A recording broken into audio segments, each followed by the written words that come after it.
When you hear the name Jeffrey Epstein, your mind probably jumps straight to his finance career, right? All that wealth and influence. But today we're going to do something different. We're hitting rewind, way back, to a part of his life most people don't really talk about, his college years. And what we find is this story of, well, an unfinished scholar. So, what exactly was his academic path?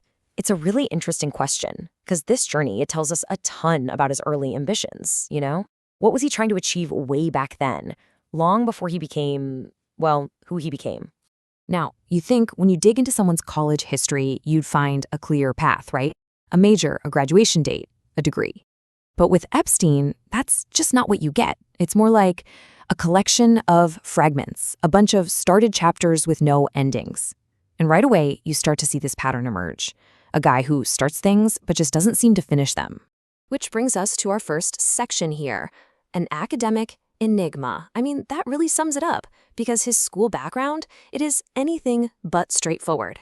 So, the story of Epstein the student, it doesn't kick off with some big academic award or a framed diploma. Nope. It just starts with an attempt. That's it. This first shot at higher education was really his first reach for that kind of prestige. And honestly, it kind of set the stage for everything that followed.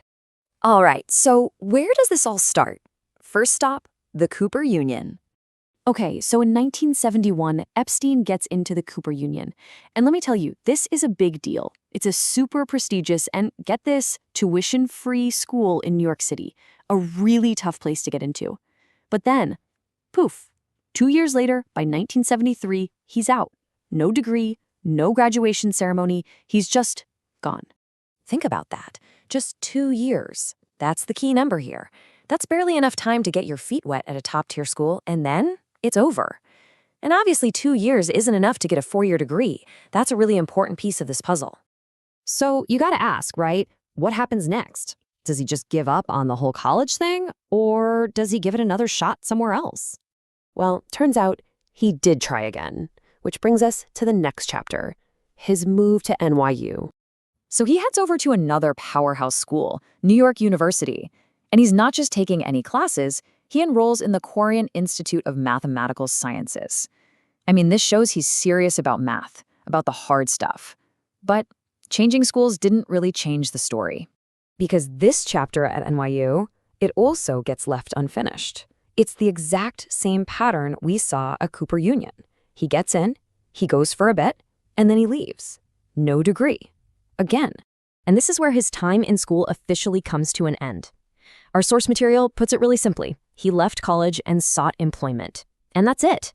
That's the big pivot. The chase for a diploma is over. And now it's all about getting a job. The whole scholar thing, that door is officially closed.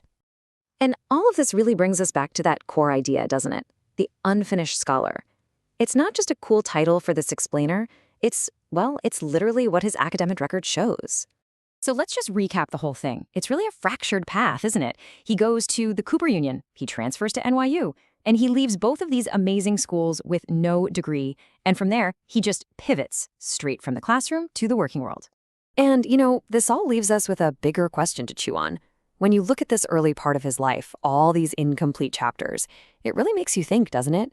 How does that kind of thing, starting something but not finishing it, how does that shape the rest of a person's life? It's a pretty wild question when you think about how our first tries at things can really define who we end up becoming.